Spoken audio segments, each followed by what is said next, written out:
안녕하세요. 화학자 장홍재입니다. 최근 미국과 이란의 전쟁으로 국제 유가를 비롯해 많은 사회 경제적 문제가 전 지구적으로 심화되고 있습니다. 과거에도 중동 지역이 관련된 분쟁은 언제나 극단적인 유가 문제로 연결되었는데 화석 연료를 사용하지 않는 미래에는 이런 위험성이 없어질 수 있을까요? 지구온난화와 환경 문제를 극복하기 위해 화석 연료의 사용을 줄여나가려 이야기되지만 그렇게 간단히 모든 일이 구성되어 있을 리 없습니다. 석유 파동을 기반으로 화학 원소와 관련된 부산물의 역설 문제를 이야기해 보겠습니다. 이란과 미국의 전쟁에서 발발한 문제는 호르무즈 해협이라는 지형적인 요소와 연관됩니다. 중동 국가들이 마주하고 있는 페르시아만이 아라비아해와 인도양과 연결되는 곳에는 이란과 아라비아 반도 사이 약 39km 폭의 좁은 지형이 유일한 통로를 담당합니다. 호르무즈 해협을 통해 전 세계 해양 원유 유통의 30%, 그리고 액화 천연가스의 20%가 움직이고 있으며 각국의 수없이 많은 운송선이 이곳을 지나칩니다. 바꿔 말해 호르무즈 해협에 불협화음이 발생하면 엄청난 원자재 무역 문제로 이어지게 되는 셈입니다. 우리가 체감하고 있듯 그 중에서도 화석연료, 즉 원유와 천연가스가 직접적으로 관련됩니다. 세계 에너지 통계에 따르면 흔히 중동이라 불리는 이란, 이라크, 시리아, 쿠웨이트, 사우디아라비아, 바레인, 카타르, 아랍에미리트, 오만, 그리고 예멘의 10개 국가는 보고된 총 석유 매장량의 48%와 천연가스 매장량의 38%가 집중되어 있습니다. 이 국가들 대부분이 페르시아만을 마주하고 있으며 호르무즈 해협을 통과해야만 원활한 공급이 가능하니 현재 이란에 의해 자행되고 있는 해협 봉쇄와 선택적인 통과 혹은 이용료 책정은 대동맥의 혈전 혹은 경화가 발생해 모든 흐름에 부하가 걸리고 있는 상황과 다름없습니다. 결국 모든 문제는 원유의 매장과 주 생산 지역이 한정되어 있다는 것이며 점차 지속 가능 에너지로 이동하고 있는 현실상 석유의 사용을 줄이면 이런 문제를 다시 걱정할 일 없지 않을까요? 유사한 관점에서 고대 지구가 남긴 또 다른 화석연료인 석탄의 사용이 옛날보다 많이 줄어들어 탄광이 속속들이 문을 닫고 있지만 우리가 체감하는 아쉬움은 없는 듯합니다. 같은 방식으로 석유나 천연가스, 석탄 대신 태양광으로 대체된다면 세상은 단순히 아름다워질까요? 세상의 장점 혹은 단점만 갖는 것은 없듯 우리가 놓치고 있는 화석연료의 또 다른 심각한 문제를 몇 가지 살펴보겠습니다. 석유의 맛에 대해 소개했던 적이 있습니다. 정확히는 물질의 특성을 과학적이고 정밀한 화학 분석으로 처리하기 이전 가장 빠르고 직관적으로 인간의 오감을 사용해 분간해야 했던 시기, 원유의 질을 판별하기 위한 관점이 있었습니다. 바로 원유에 함유된 황의 함량을 분간하기 위함인데 황이 포함될 경우 부식성 물질로 이어질 수 있는 황산화물이 발생해 대기오염과 장비 부식, 그을음 형성 등 의도치 않던 여러 문제로 이어집니다. 사람들은 원유를 직접 맛봐 0.5% 이상이라면 원유에서 시큼한 맛이 느껴짐을 깨달았으며 이와 반대로 0.42% 이하에서는 좋은 원유라는 의미로 단맛이라 묘사했지만 신맛이 덜 난다는 사실을 체감했습니다. 처음에는 좋은 원유만을 찾아 나섰지만 이후에는 원유 속 황을 제거하기 위한 방법을 고민했을 것입니다. 그 시작은 1880년대 미국으로부터입니다. 오하이오 지역의 리마 유전과 캐나다에서 엄청난 양의 원유가 발견되지만 황 함량이 너무 높아 태우면 지독한 냄새가 나며 등유로 만들면 그을음이 심해 하품질에 팔리지 않는 기름 취급을 받게 됩니다. 배럴당 가격이 단 14센트까지 폭락할 정도였는데 이때 존 디 록펠러의 스탠다드 오일에 스카우트된 헤르만 프라슈가 해결책을 제시합니다. 원유 증류에 산화구리 등 금속 산화물을 함께 넣고 가열하니 원유 속 유기황 화합물이 구리와 반응해 황화구리 침전물로 떨어져 나가며 황이 완벽하게 제거된 것입니다. 덕분에 원유는 깨끗한 등유로 정제 가능했고 배럴당 1달러로 7배 이상 뛰어오르며 이후 스탠다드 오일이 석유 제국으로 거듭나는 발판이 됩니다. 황 취급 전문가였던 프라슈의 또 다른 업적이 있으니 지하 깊은 곳에 묻힌 순수한 고체 황을 채굴하는 프라슈 채굴법이었습니다. 초고온 증기를 천연 유황 매장지에 주입해 황을 액화시켜 지표면으로 끌어올리는 방식입니다.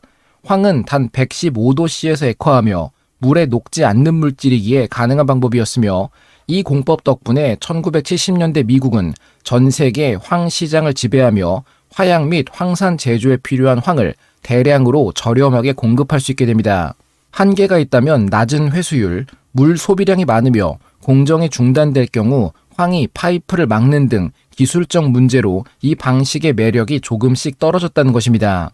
비슷한 시기 황을 함유한 화석연료를 태울 때 대기 중으로 방출되는 황산화물로 인해 산성비가 발생한다는 우려가 커져갔습니다. 석유 및 가스 정제소들은 새로 도입된 환경 규제를 충족하기 위해 황을 제거하기 시작합니다. 이때 도입된 수소와 탈황 공정은 지금도 우리가 황을 얻는 가장 대표적인 방식입니다. 증류탑에서 나온 다양한 화석 연료에 포함된 황화합물을 수소와 반응시켜 제거하는 방식으로 황화합물로부터 황만을 제거할 수 있으며 오산화 바나듐이나 알루미나에 지지된 코발트 몰리브데넘 또는 니켈 몰리브데넘 촉매를 통해 황은 악취나는 황화수소로 분리됩니다. 황화수소 형태로 배출된다면 환경오염과 다를 바 없습니다. 클라우스 공정이라는 황회수 방식을 통해 분리된 유독한 황화수소 가스는 우리가 아는 노란색 고체 황이 됩니다. 먼저 압축 공기와의 고온 반응으로 이루어지는 연소 단계로 황화수소 일부는 산화되어 이산화황으로 변환됩니다. 이어서 남은 황화수소와 생성된 이산화황은 활성 알루미나 등 촉매에 의해 순수한 황과 물로 변환됩니다. 전체 반응에 투입되는 것은 열에너지와 공기뿐이며 순수한 황과 물이 최종 생성물로 무려 투입된 황의 95에서 97%가 액체로 회수된 후 분리되어 석유 정제의 부산물이 새로운 부가가치가 되는 완벽한 방식입니다. 현재 전체 황의 90%는 이 방식으로 얻어지며 그 외 황산 형태로 황을 전환하는데 구리나 아연, 납광석 처리하는 금속 재련이 활용됩니다.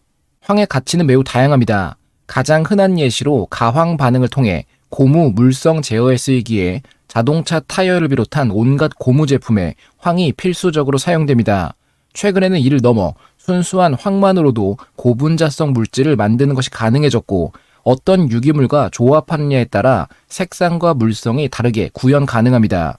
심지어 리튬 황전지를 비롯해 배터리 산업에도 황이 투입되고 있으며 납산 전지에도 황산이 쓰이듯 에너지 분야에서 중요합니다. 황을 넣으면 불에 타기 쉬운 플라스틱도 내열성이 생겨 안전한 신소재 구현에도 황이 적용되고 있어 황의 사용 분야가 계속해서 늘어가고 있습니다. 하지만 대부분의 황은 접촉 재련 공정을 통해 황산이라는 강산성 물질의 생산에 투입됩니다. 우리가 알고 있는 염산이나 질산 등 강산 물질의 제조에 황산이 2차적으로 사용되기도 하기에 황산이야말로 화학 역사상 가장 중요한 물질 중 하나로 꼽힙니다. 순수한 황을 공기와 반응시켜 이산화황으로 전환하며 이는 산소와 반응해 삼산화황으로 그리고 용액화를 거쳐 발연황산이나 황산으로 변환됩니다. 황산 생산 시설은 매우 거대하게 운용되며 인간의 삶에 파급력을 미친 가장 중요한 화학물질 중 하나로 분류되고 생산량으로 세계에서 가장 많은 화합물이자 소금 다음으로 모든 물질 중 최대로 생산되는 산업의 가장 중요한 핵심입니다. 금속 추출, 반도체 제조 및 배터리 전해질에도 쓰이며 무엇보다 인산암석으로부터 인산을 만드는 데 사용됩니다. 인산은 많은 비료의 핵심 성분이기에 황산 없이는 비료 생산과 농업조차 치명적인 타격을 받게 됩니다. 다시 한번 현재의 상황으로 되돌아간다면 국제에너지기구 발표상 해상으로 운송되는 황의 약 절반이 호르무즈 해협을 통과하고 있습니다. 하지만 이란 전쟁 발발 이후 황 운송은 사실상 완전 중단되었는데 직접적인 연관 국가 4곳만을 따져본다 해도 중국은 비료 생산에 필요한 황산을 만들기 위해 중동에서 대량의 황을 수입해왔습니다. 또한 구리 재련 과정에서 부산물로 황산을 생산하기도 합니다. 이 두 가지 공급원을 합산할 때 중국은 세계 최대 황산 수출국이었음에도 현재 중국은 국내 산업에 필요한 황산을 확보하기 위해 외부로의 수출을 제한하고 있습니다. 황산의 절반 이상은 비료용 인산을 만드는 데 사용되며 모로코는 주요 비료 생산국입니다. 모로코 기업들은 외부에서 생산되는 황산에 의존하기에 심각한 문제가 발생하고 있으며 채굴한 광석에서 구리를 추출하기 위해 황산을 사용하는 콩고 민주공화국 역시 비축 수량이 바닥나 전선 등의 핵심인 구리 생산이 멈추고 있다고 합니다. 세계에서 가장 인구가 많은 국가인 인도의 농업은 수입된 황으로 만든 인산 비료에 의존하고 있으며 2023년 기준 인도는 황의 87%를 중동에서 수입하고 있던 중 호르무즈 해협의 수출 중단은 더 큰 문제로 이어지고 있습니다. 이 모든 문제가 황이라는 하나의 원소와 관련되어 있고 그 생산은 석유에 근간을 두고 있습니다. 황 가격으로 이야기를 따라가 보면 더 흥미롭습니다. 석유 및 가스 산업에서 본격적인 황이 공급되는 것을 넘어 다양한 분야에서의 중요성이 높아지기 시작할 당시 톤당 약 $50 수준이었습니다. 1970년대 후반부터 제1차 및 제2차 오일 쇼크가 발생해 석유 정제량이 요동치며 황 공급에 차질이 생겼고 이는 산업 전반의 비용 상승으로 이어졌습니다. 2008년부터 유례없는 가격 폭등 이후 급격한 버블 붕괴가 관찰됩니다. 2008년 초 중국은 자국 내 식량 가격 안정을 위해 인산 비료 수출에 최대 135%의 고율 관세를 부과합니다. 황은 인산 비료 제조 핵심 원료인데 세계 최대 수출국인 중국의 공급이 막히자 글로벌 황 시장에 극심한 병목 현상이 발생했습니다. 또한 당시 서브프라임 모기지 사태 이후 투자 자금들이 주식 대신 실물 자산인 원자재로 몰리며 황 가격은 10배 가까이 치솟게 됩니다. 이후 2008년 말 금융위기가 본격화되며 수요가 급감하자 가격은 다시 0달러에 근접할 정도로 폭락하는 변화가 나타납니다. 2021년부터 코비드 팬데믹으로 인해 원유 정제 가동률이 떨어지며 부산물인 황의 생산량이 줄어든 반면 농업용 비료 수요는 강력하게 유지되었습니다. 러시아 우크라이나 전쟁으로 인한 에너지 가격 상승과 물류 대란이 겹치며 황과 황산 운송 비용이 폭증했고 이는 다시 한번 가격을 밀어 올리고 있었습니다. 물론 현재는 미국과 이란 간의 전쟁으로 인한 급등이 있으며 비록 이 현상은 일회성 사건처럼 보이지만 황 가격은 반도체 관련 수요와 맞물려 지난 2년간 기하급수적으로 상승해왔습니다. 황 무역 차질은 인산 비료 공급망을 붕괴시켜 식량난으로 연결될 수 있으며 제지 과정에서 pH를 조절하는 데 황산이 사용되기에 종이 가격 역시 오르고 있습니다. 배터리 제조에 사용되는 황산 가격 상승으로 탄산 리튬 가격도 연쇄적으로 계속해서 상승하고 있습니다. 황의 가격이 제어되기 어려운 것은 황이 석유 정제의 부산물이기 때문입니다. 황의 90% 이상이 석유와 가스 정제에서 나오며 가격이 오른다고 해서 황을 더 캐낼 수 없습니다. 황 가격 때문에 정유사가 기름을 더 만들 수는 없는 일이기에 황은 수요를 따라갈 수 없는 석유 산업에서 남겨진 값비싼 찌꺼기인 셈입니다. 이러한 문제는 황 하나에 국한되지 않습니다. 놀이동산에 풍선을 채우거나 목소리를 바꾸는 장난에 흔히 사용되어 가치가 과소평가되는 원소인 헬륨 역시 동일한 문제를 갖습니다. 헬륨은 지각에 매장된 우라늄이나 토륨의 핵분열에서 생성됩니다. 지구 속 원소의 붕괴가 이어지는 동안 계속해서 생성되겠지만 그 속도가 빠르거나 양이 많은 것은 아닙니다. 특히 헬륨의 매장량은 한정되어 멸종 위기 원소로 꼽혀왔는데 현대사회에서는 사용하는 첨단 기술이 발전하며 수요가 꾸준히 늘고 있습니다. 대표적으로 웨이퍼 냉각이나 플라즈마 처리, 누출 감지 등 반도체 제조 분야에서 현재 고순도 헬륨을 가장 많이 소비하고 있으며 의료용 진단을 위한 MRI나 실험용 NMR의 자석 냉매나 극저온 의료 시스템 등에도 사용되어 안정적인 액체 헬륨 공급이 필요합니다. 헬륨은 가볍고 비활성이며 극한 환경에서도 액체 상태로 제어가 가능해 항공 우주 시스템과 연구에 투입되고 있으며 최근 빠르게 성장하는 로켓 시스템의 가압이나 극저온 실험 등에 필수적입니다. 문제는 일반적인 산업용 가스와 달리 헬륨은 대규모 상업적 생산을 위해 인공적으로 제조할 수 없다는 점입니다. 헬륨 생산은 카타르의 라스 라판 천연가스 시설에서 생산됩니다. 현재 초고순도 헬륨의 대량 생산이 가능한 곳은 전 세계에 단 2곳입니다. 카타르의 라스 라판과 미국 텍사스주 클리프사이드 및 오티스 정제 시설을 중심으로 한 미 연방 헬륨 비축기지 시스템입니다. 카타르의 공장은 전 세계 헬륨의 약 30에서 35%를 책임지고 있었는데 역시나 이란의 공격으로 인해 최근 파괴되었습니다. 아마도 뉴스에서는 천연가스 생산과 공급에 지장이 생겼다는 것만 보도되지만 대체 가능한 방법이 있는 연료와 달리 헬륨은 대체 불가능한 상황으로 전 세계 헬륨 공급량의 3분의 1이 시장에서 사라졌음에도 이를 복구하기 위해서는 최소 3에서 5년은 소요될 것으로 추산되어 앞으로 우리가 체감하게 될 위기는 상상보다 더 클 것입니다. 석유나 천연가스는 현재도 많이 사용되고 있으며 이들에 대한 사용을 벗어나면 가장 큰 영향을 받을 자원이 황과 헬륨이라는 것을 소개해왔습니다. 하지만 그 외에도 조용히 문제가 누적되고 있는 사항이 있으니 바로 또 다른 화석 연료인 석탄에 대해서입니다. 석탄 연소의 부산물인 석탄재는 단지 가벼운 회색의 가루로 버려지거나 벽돌을 만드는 등 단순한 사용 정도가 가능하다 생각되지만 석탄재의 핵심은 전 세계 저마늄 공급의 약 60%가 여기서 이루어진다는 것입니다. 자연계에서 저마늄은 광석 형태로 존재하기보다 석탄, 특히 갈탄류 내부의 유기물과 결합한 상태로 미량 존재합니다.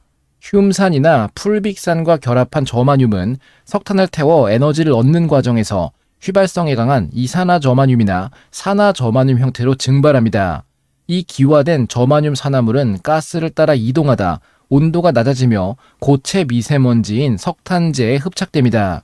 일반 석탄 속 저마늄 함량은 수 ppm에 불과하지만 석탄재에는 함량이 농축되어 경제성 있는 원료가 됩니다. 기화 가능한 저마늄의 정제 방식은 지금도 계속해서 개량되고 있지만 가장 기본적인 형태를 살펴본다면 그 시작은 석탄재에 진한 염산을 붓고 가열해 이산화저마늄이 사염화저마늄으로 변환되는 염화 반응이 시작입니다. 사염화저마늄은 끓는 점이 약 84도로 매우 낮고 휘발성에 강합니다. 반면 함께 섞여 있는 다른 금속 불순물은 끓는 점이 훨씬 높기에 분별 증류를 통해 99.9% 이상의 순수한 사염화저마늄 액체를 분리할 수 있습니다. 이어서 초순수를 가해 다시 고순도의 이산화저마늄 침전물로 만든 뒤 최종적으로 수소 환경에서 고온 환원시켜 반도체 및 광학 등급의 순수한 저마늄 금속을 얻어왔습니다. 저마늄 생산은 석탄재에서 최대 60%가 나머지 40%는 아연 광석 재련의 부산물이기에 저마늄만을 캐기 위해 가동되는 광산은 존재하지 않습니다. 이 과정에서 스칸듐이나 갈륨과 같은 고부가 가치 금속은 물론이고 히토리 원소들까지 얻어왔으니 전 세계적인 탄소 중립 기조와 탈석탄 정책으로 화력발전소가 폐쇄되면 저마늄의 가장 거대한 원료 공급처가 통째로 사라진 셈입니다. 저마늄은 빛의 굴절률을 높여주기 때문에 초고속 인터넷 광 케이블 코어의 필수 소재이며 인공위성의 고효율 트리플 정션 태양전지 기판에 필요한 원소입니다. 이 모든 관계는 두 가지로 요약되는데 원자재 시장 측면에서 부산물의 역설이 있습니다. 부산물의 역설은 어떤 핵심 자원의 공급이 그 자원의 가격이나 수요가 아니라 그것을 만들어내는 주산물의 생산량에 완전히 종속되어 있을 때 발생하는 시장의 모순입니다. 일반적인 자원은 가격이 오르면 광산에서 채굴량을 늘려 공급을 맞춥니다. 하지만 부산물은 아무리 가격이 폭등해도 공급을 마음대로 늘릴 수 없습니다. 주산물을 더 캐내지 않는 한 부산물의 양은 고정되어 있기 때문입니다. 반대로 주산물의 수요가 줄어들면 부산물의 수요가 아무리 넘쳐나도 공급이 뚝 끊겨버립니다. 황과 석유나 헬륨과 천연가스, 저마늄과 석탄, 그리고 인듐과 아연 재련 등이 이러한 관계를 갖습니다. 여기서 한 단계 더 나아가면 폐기물 자원의 역설이 등장합니다. 폐기물 자원의 역설은 사회가 환경보호나 효율성을 위해 특정 폐기물 또는 환경오염물질의 발생을 원천적으로 차단하거나 줄이려고 노력할 때 역설적으로 그 폐기물에서 추출하던 필수 자원의 공급망이 붕괴하는 현상입니다. 과거에는 기술 부족이나 환경 규제 미비로 인해 공장이나 발전소에서 독성 폐기물이나 부산물재를 대량으로 쏟아냈고 인류는 화학 공정을 통해 이 안에서 유용한 자원을 뽑아내 썼습니다. 하지만 규제가 강화되어 공법 자체가 폐기물이 전혀 나오지 않는 친환경 공법으로 전환되면 그 폐기물에 의존하던 하위 자원 구조가 통째로 증발하게 됩니다. 전 세계가 추진 중인 그린 에너지 전환이 결코 순탄치 않음을 보여주는 측면 중 하나입니다. 화석연료와 중화학 공업을 폐기하는 과정에서 그 시스템의 부산물과 폐기물에 기생하고 있던 첨단 자원 인프라를 어떻게 구출할 것인지 진지한 대안 마련이 필요합니다. 단순히 탈탄소 정책을 추진하는 것은 이미 무너져 내린 모든 자원 생태계를 직면하는 결과가 될 수 있습니다. 결론입니다. 최근 진행 중인 이란 미국 전쟁으로 호르무즈 해협이 봉쇄되며 석유와 천연가스 공급에 문제가 생긴 것만을 고민하지만 이와 연계되어 황과 헬륨의 수급에 심각한 문제가 발생하고 있습니다. 이들은 첨단 산업 구조상 주산물보다 더 가치 있는 부산물이 되고 있으나 부산물을 위한 주산물의 추가 생산이 어려워 수요 공급 간 제어가 불가능하다는 역설에 노출되는 원소들입니다. 지구온난화와 환경 문제를 해결하고자 탈탄소 정책이 적극적으로 추진되고 있지만 단순히 사용하지 않는 것에만 목적을 두고 달려나간다면 산업 구조가 완전히 무너져 대응 불가능한 상황을 직면하게 될 것입니다.